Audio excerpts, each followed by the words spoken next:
This is an indie podcaster production. पैसा पैदा करने के लिए कुछ काम धंधा करें। हम इसी वक्त अलग अलग दिशाओं में अपनी अपनी किस्मत आजमाने निकल पड़े। 5 साल बाद ठीक इसी तारीख को इसी वक्त हम यहां मिले। दोस्त ने कहा, यार साथ ही क्यों ना चलें?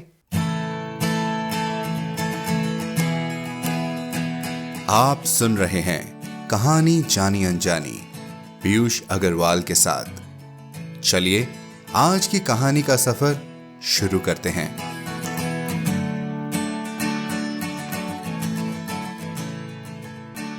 नमस्कार दोस्तों, आज की शुरुआत गुलजार साहब की लिखी एक कविता की कुछ पंक्तियों से करता हूं। जब रोशनी कम हो जाए तो उम्मीद जगा देते हैं, जब सूरज डूबने लगता है हम दिल जला लेते हैं। जिंदगी रोशनी, जिंदगी नूर भी है, मगर दिल जलाने का दस्तूर भी है। बहुत रात तक रोशनी करती है, अगर दिल में छोटी सी उम्मीद रख दो। उजालों से घर भर महकने लगेगा, हथेली पे रोशन कोई चीज रख दो। गले लगने वालों का दस्तूर भी है, जिंदगी रोशनी, जिंदगी नूर भी है। जिंदगी रोशनी, जिंदगी नूर भी है। इन खूबसूरत पंक्तियों में छुपी है आज की कहानी। जिंदगी में एक रोशनी की तलाश आपको कहां ले जा सकती है? चलिए जानते हैं व्यंग सम्राट हरिशंकर परसाई जी की लिखी रचना टॉर्च बेचने वाले में। हरिशंकर परसाई हिंदी के प्रसिद्ध लेखक और व्यंगकार थे। वे हिंदी के पहले रचनाकार हैं जिन्होंने व्यंग को विधा का दर्जा दिलाया और उसे हल्के फुल्के मनोरंजन की परंपरागत परिधि से उबारकर समाज के व्यापक प्रश्नों से जोड़ा। इनके बारे में और जानकारी के लिए हमारी वेबसाइट piyushagarwal.com पर जाएं। इनकी कुछ और कहानियां जैसे दो नाक वाले लोग एपिसोड 60 और भोला राम का जीव एपिसोड 85 आप सुन सकते हैं। तो चलिए शुरू करते हैं आज की कहानी का सफर। टॉर्च बेचने वाले हरिशंकर परसाई। वह पहले चौराहों पर बिजली के टॉर्च बेचा करता था। बीच में कुछ दिन वह नहीं दिखा, कल फिर दिखा, मगर इस बार उसने दाढ़ी बढ़ा ली थी और लंबा कुर्ता पहन रखा था। मैंने पूछा, कहां रहे और यह दाढ़ी क्यों बढ़ा रखी है? बाहर गया था। दाढ़ी वाले सवाल का उसने जवाब यह दिया कि दाढ़ी पर हाथ फेरने लगा। आज तुम टॉर्च नहीं बेच रहे हो? वह काम बंद कर दिया। अब तो आत्मा के भीतर टॉर्च जल उठा है। ये सूरज छाप टॉर्च अब व्यर्थ मालूम होते हैं। तुम शायद संन्यास ले रहे हो। जिसकी आत्मा में प्रकाश फैल जाता है वह इस तरह हरामखोरी पर उतर आता है। किससे दीक्षा ले आए? मेरी बात से उसे पीड़ा हुई। ऐसे कठोर वचन मत बोलिए। आत्मा सबकी एक है। मेरी आत्मा को चोट पहुंचाकर आप अपनी ही आत्मा को घायल कर रहे हैं। यह सब तो ठीक है, मगर यह बताओ कि तुम एकाएक ऐसे कैसे हो गए? क्या बीवी ने तुम्हें त्याग दिया? क्या उधार मिलना बंद हो गया? क्या हुक्कूरों ने ज्यादा तंग करना शुरू कर दिया? क्या चोरी के मामले में फंस गए हो? आखिर बाहर का टॉर्च भीतर आत्मा में कैसे घुस गया? आपके सब अंदाज गलत हैं। ऐसा कुछ नहीं हुआ। एक घटना हो गई है जिसने जीवन बदल दिया। उसे मैं गुप्त रखना चाहता हूं, पर क्योंकि मैं आज ही यहां से दूर जा रहा हूं, इसलिए आपको सारा किस्सा सुना देता हूं। उसने बयान शुरू किया। 5 साल पहले की बात है। मैं अपने एक दोस्त के साथ हताश एक जगह बैठा था। हमारे सामने आसमान को छूता हुआ एक सवाल खड़ा था। वह सवाल था, पैसा कैसे पैदा करें? हम दोनों ने उस सवाल की एक एक टांग पकड़ी और उसे हटाने की कोशिश करने लगे। हमें पसीना आ गया, पर सवाल हिला भी नहीं। दोस्त ने कहा, यार इस सवाल के पांव जमीन में गहरे गड़े हैं, यह उखड़ेगा नहीं, इसे टाल जाएं। हमने दूसरी तरफ मुंह कर लिया, पर वह सवाल फिर हमारे सामने आकर खड़ा हो गया। तब मैंने कहा, अरे यार यह सवाल टलेगा नहीं, चलो इसे हल ही कर दे। पैसा पैदा करने के लिए कुछ काम धंधा करें। हम इसी वक्त अलग अलग दिशाओं में अपनी अपनी किस्मत आजमाने निकल पड़े। 5 साल बाद ठीक इसी तारीख को इसी वक्त हम यहां मिले। दोस्त ने कहा, यार साथ ही क्यों ना चलें? मैंने कहा, नहीं, किस्मत आजमाने वालों की जितनी पुरानी कथाएं मैंने पढ़ी है, सब में वे अलग अलग दिशा में जाते हैं। साथ जाने में किस्मतों के टकराकर टूटने का डर रहता है। तो साहब, हम अलग अलग चल पड़े। मैंने टॉर्च बेचने का धंधा शुरू कर दिया। चौराहे पर या मैदान में लोगों को इक्कू कर लेता और बहुत नाटकीय ढंग से कहता, आजकल सब जगह अंधेरा छाया रहता है, रातें बेहद काली होती हैं, अपना ही हाथ नहीं सूझता, आदमी को रास्ता नहीं दिखता, वह भटक जाता है, उसके पांव कांटों से बिंध जाते हैं, वह गिरता है और उसके घुटने लहूलुहान हो जाते हैं, उसके आसपास भयानक अंधेरा है, शेर और चीते चारों तरफ घूम रहे हैं, सांप जमीन पर रेंग रहे हैं, अंधेरा सबको निगल रहा है, अंधेरा घर में भी है, आदमी रात को पेशाब करने उठता है और सांप पर उसका पांव पड़ जाता है, सांप उसे डस लेता है और वह मर जाता है। आपने तो देखा ही है साहब कि लोग मेरी बातें सुनकर कैसे डर जाते थे। भर दोपहर में वे अंधेरे के डर से कांपने लगते थे। आदमी को डराना कितना आसान है। लोग डर जाते तब मैं कहता, भाइयों, यह सही है कि अंधेरा है, मगर प्रकाश भी है। वही प्रकाश मैं आपको देने आया हूं। हमारी सूरज छाप टॉर्च में वह प्रकाश है जो अंधकार को दूर भगा देता है। इसी वक्त सूरज छाप टॉर्च खरीदो और अंधेरे को दूर करो। जिन भाइयों को चाहिए हाथ ऊंचा करे। साहब, मेरे टॉर्च बिक जाते और मैं मजे में जिंदगी गुजारने लगता। वायदे के मुताबिक ठीक 5 साल बाद मैं उस जगह पहुंचा जहां मुझे दोस्त से मिलना था। वहां दिन भर मैंने उसकी राह देखी, वह नहीं आया। क्या हुआ? क्या वह भूल गया या अब वह इस आसार संसार में ही नहीं है? मैं उसे ढूंढने निकल पड़ा। एक शाम जब मैं एक शहर की सड़क पर चला जा रहा था, मैंने देखा कि पास के मैदान में खूब रोशनी है और एक तरफ मंच सजा है, लाउड स्पीकर लगे हैं। मैदान में हजारों नर नारी श्रद्धा से झुके बैठे हैं। मंच पर सुंदर रेशमी वस्त्रों से सजे एक भव्य पुरुष बैठे हैं।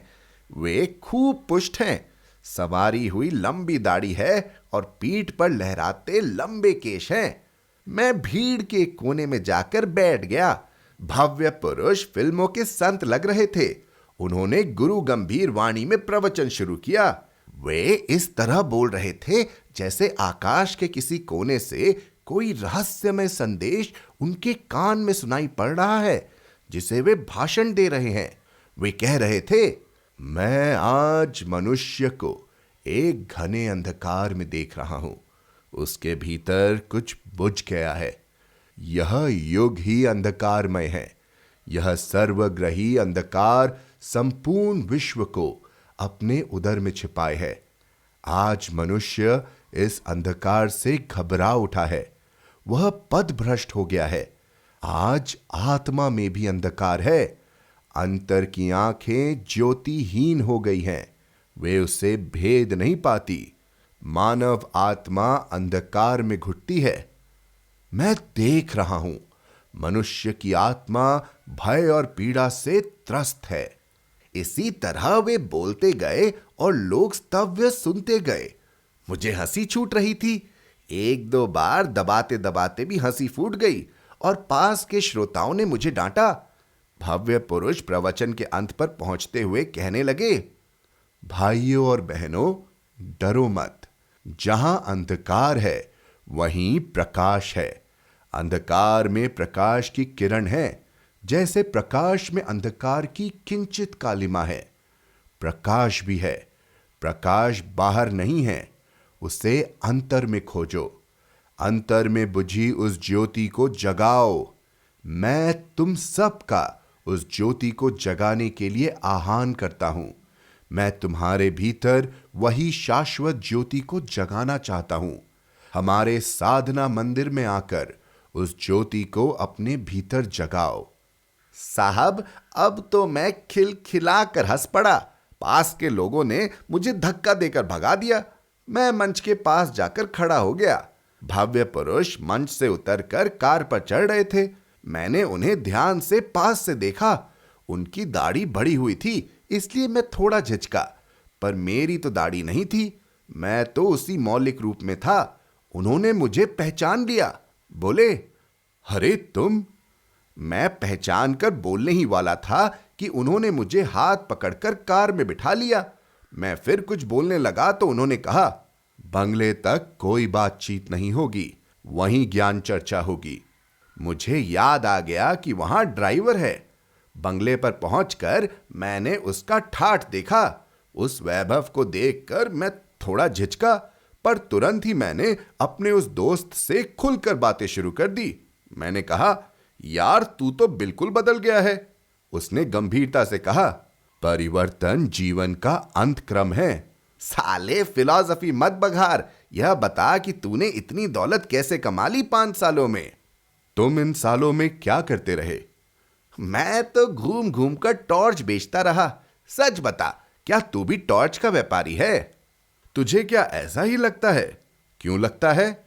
मैंने उसे बताया कि जो बातें मैं कहता हूं वही तू कह रहा था। मैं सीधे ढंग से कहता हूं, तू उन्हीं बातों को रहस्यमय ढंग से कहता है।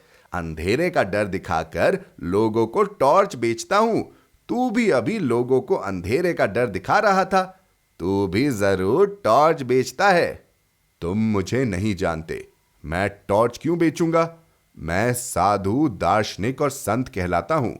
तुम कुछ भी कहलाओ, बेचते तुम टॉर्च हो। तुम्हारे और मेरे प्रवचन एक जैसे हैं। चाहे कोई दार्शनिक बने, संत बने या साधु बने, अगर वह लोगों को अंधेरे का डर दिखाता है तो जरूर अपनी कंपनी का टॉर्च बेचना चाहता है। तुम जैसे लोगों के लिए हमेशा ही अंधकार छाया रहता है। बताओ, तुम्हारे जैसे किसी आदमी ने हजारों में कभी भी यह कहा है कि आज दुनिया में प्रकाश फैला है? कभी नहीं कहा। क्यों? इसलिए कि उन्हें अपनी कंपनी का टॉर्च बेचना है। मैं खुद भर दोपहर में लोगों से कहता हूं कि अंधकार छाया है। बता, किस कंपनी का टॉर्च बेचता है? मेरी बातों ने उसे ठिकाने पर ला दिया था। उसने सहज ढंग से कहा, अरे तेरी बात ठीक ही है। मेरी कंपनी नई नहीं है, सनातन है। कहाँ है तेरी दुकान? नमूने के लिए एक आध टॉर्च तो दिखा। सूरज छाप टॉर्च से बहुत ज्यादा बिक्री है उसकी। उस टॉर्च की कोई दुकान बाजार में नहीं है। वह बहुत सूक्ष्म है, मगर कीमत उसकी बहुत मिल जाती है। तू 1-2 दिन रहे तो मैं तुझे सब समझा देता हूं। तो साहब, मैं 2 दिन उसके पास रहा। तीसरे दिन सूरज छाप टॉर्च की पेटी को नदी में फेंककर नया काम शुरू कर दिया। वह अपनी बड़ी दाढ़ी पर हाथ फेरने लगा। बोला, बस 1 महीने की देर और है। तो अब कौन सा धंधा करोगे? धंधा वही करूंगा, यानी टॉर्च बेचूंगा। बस कंपनी बदल रहा हूं।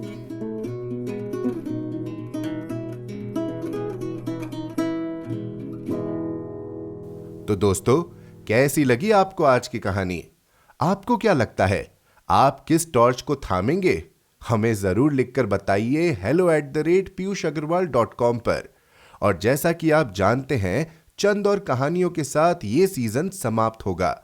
तो जहां कहीं भी आप हमें सुन रहे हैं, सब्सक्राइब बटन पर क्लिक जरूर करें ताकि आप हमारी कोई भी कहानी मिस न कर जाएं। साथ ही एप्पल पॉडकास्ट और स्पॉटिफाई पर हमें रिव्यू और रेटिंग देना न भूलें। मिलते हैं अगले शुक्रवार एक और कहानी के साथ। कहानी जानी अनजानी पॉडकास्ट में अपना योगदान देने के लिए जाएं piyushagarwal.com पर और सपोर्ट द शो लिंक पर क्लिक करें। ये पॉडकास्ट आपके ही योगदान का नतीजा है। आज के एपिसोड की प्रोड्यूसर हैं देवांशी बत्रा। आप सुन रहे थे कहानी जानी अनजानी पीयूष अग्रवाल के साथ, जो कि इंडी पॉडकास्टर की एक पेशकश है। तो हम आपसे मिलते रहेंगे हर शुक्रवार। तब तक के लिए अपना ध्यान रखिए, स्वस्थ रहिए और मुस्कुराते रहिए।